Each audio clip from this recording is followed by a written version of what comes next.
অর্থ সেটা আমাদের জীবনের প্রতিটি মুহূর্তে অতীব প্রয়োজনীয়। অর্থবিহীন আমরা একটি মুহূর্ত অতিবাহিত করতে পারি না।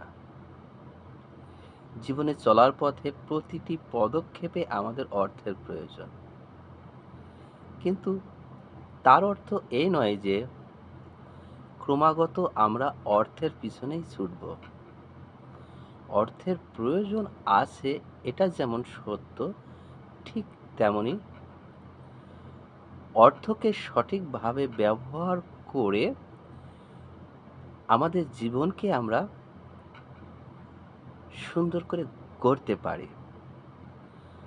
আমরা আমাদের দৈনন্দিন জীবনে প্রায়ই লক্ষ্য করে থাকি, অনেকেই অর্থের পিছনে ছুটতে ছুটতে তাদের মনুষ্যত্বকে তারা বিকৃত করে ফেলে। তারা ভুলে যায় তাদের নীতিবোধ, নীতিজ্ঞান। তারা শুধু ক্রমাগত অর্থ উপার্জনের প্রচেষ্টায় লিপ্ত থাকে।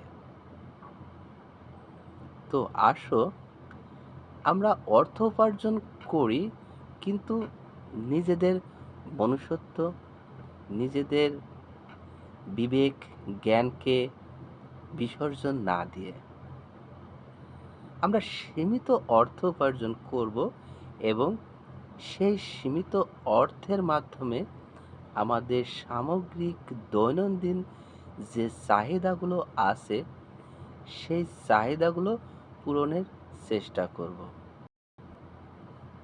ধন্যবাদ।